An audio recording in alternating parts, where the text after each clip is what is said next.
I'm a great advocate of teaching our children emotional intelligence. You're telling a boy, why are you crying? Man up, boy. You're going to grow up to be a man soon. Stop crying. And a girl, why are you so dramatic? Who taught us all of this?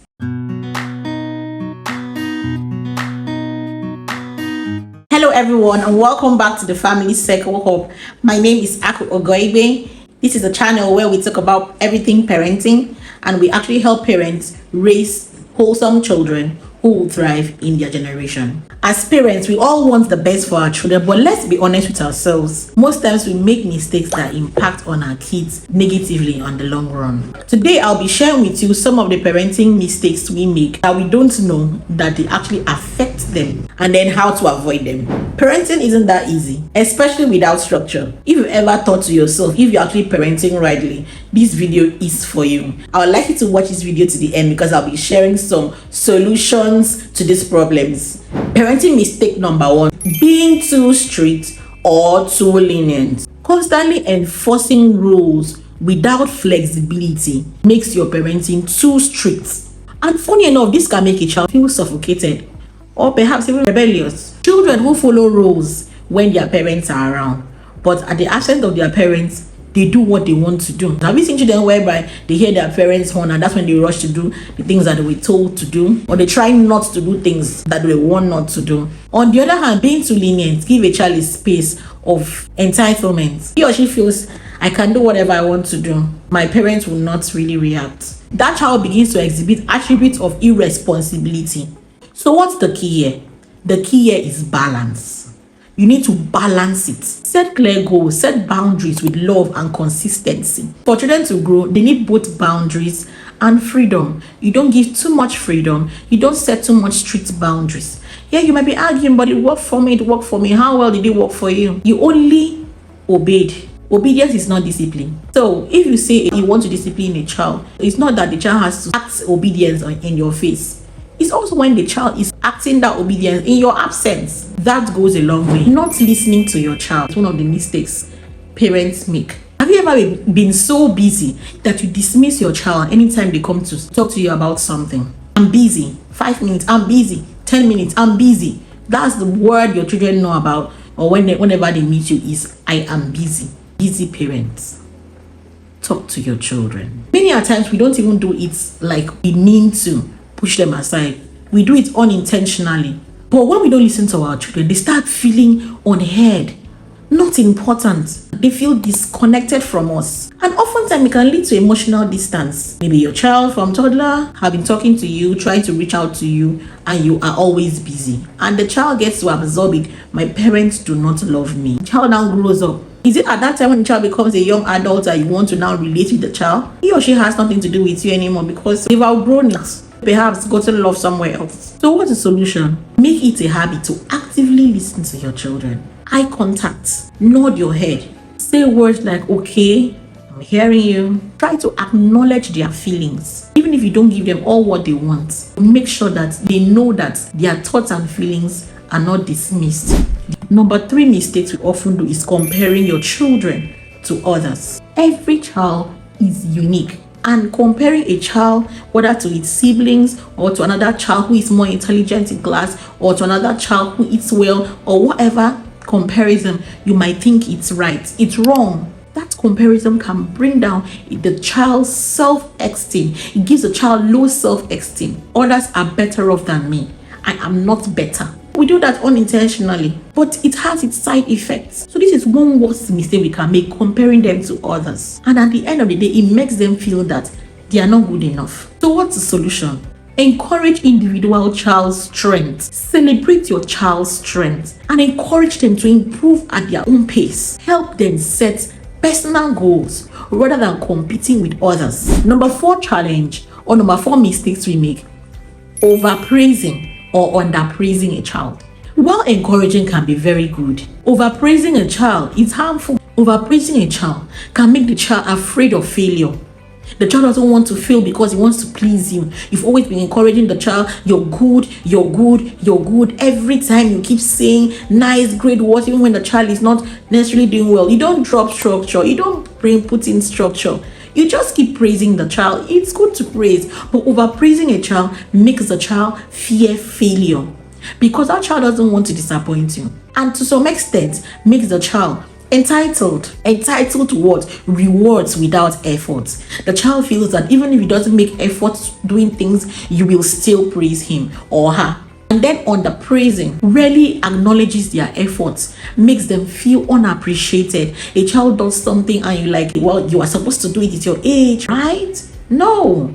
I once met a child who was constantly told, you are the best, you are the best. He's always hearing praises at all times. But when he was finally faced with a real challenge in school, he could not cope. He struggled because he was never taught how to handle failure. He became so frustrated and he gave up. On the other hand, I've met children who have always been criticized. Why didn't you do this? You are not supposed to do this. You are always doing that wrong. They've never had any form of encouragement from their parents. Now, these children grow up to have low self-esteem, feel that they are not good enough, feel that others are better off than them. So what's the solution? We must create a balance. You praise efforts, not just results. So instead of you saying, you are so smart, you can instead say, I love how hard you've worked on this project. I love how you've worked hard to clean the home. I love how you've taken time to wash the dishes. So this time the child gets to understand that efforts matter. Efforts matter more than just natural talent. Number 5,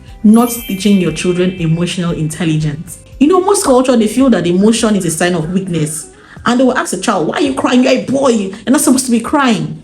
Who taught us that? And they see a girl and they'll say, why are you so dramatic? So this attitude teaches the children to suppress their emotions instead of managing them. I'm a great advocate of teaching our children emotional intelligence. We will talk broadly on that, but we need to be intentional about teaching our children. Tell them, name the emotions, how to express it. Let them know what it means to feel sad, I'm happy, I'm excited. So if a child says, I feel sad, that means the child even knows the name of the emotion. You need to teach them how to express the emotion in a healthy way. For me, I teach my children, blow the candles, smell the flowers.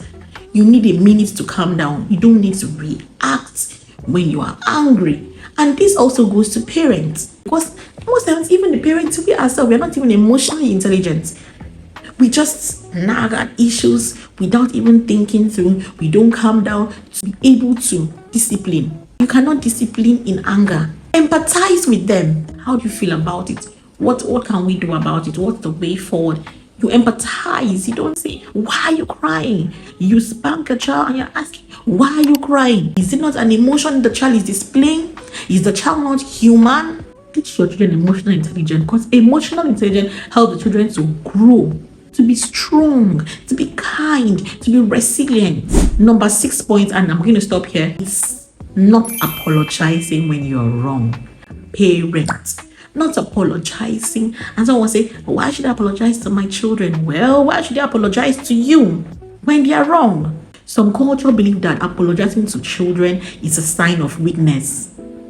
Why? So apologizing to your children is not a sign of weakness. It makes your children learn how to do the same. You are their role model. Your children learn from what you do. They don't only learn from what you say, but they learn from what you do. So if you can't model how to apologize when you are wrong to your spouse, to your children, to others, how do you expect them to do the same? Some years back, when I had not gotten the knowledge I have now, I once yelled at my child. And I knew that it was sort of wrong because the child wasn't wrong, but I felt he was wrong. And I yelled. And when I was a bit calmer, I had to apologize. I'm sorry, I yelled. I shouldn't have. I should have been more calmer in speaking to you. And that child till today has learned that first of all, it's not right to yell at someone or to yell when his sibling is talking to him or when he's angry. Today, that child has learned that it's okay to admit when you've made mistake and apologize. As a parent, you are their role model. They learn from you. The child sees that you admit when you have made mistake and you apologize. That child follows suit and will not forget that. So our children copy what we model to them. Parenting is a journey, but it has to start with one step.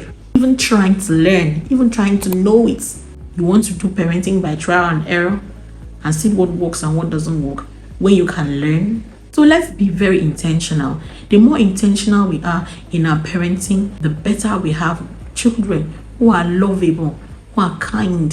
Thank you so much for watching this episode. If you found this very helpful, please do well to subscribe, share, like, comment. I really want to hear from you. Which parenting mistakes have you made in your journey so far? And what have you resolved to do afterwards? Until next time, remember, your parenting today shapes the future of your kids. So make it count. See you in my next video. Family is a blessing we hold dear.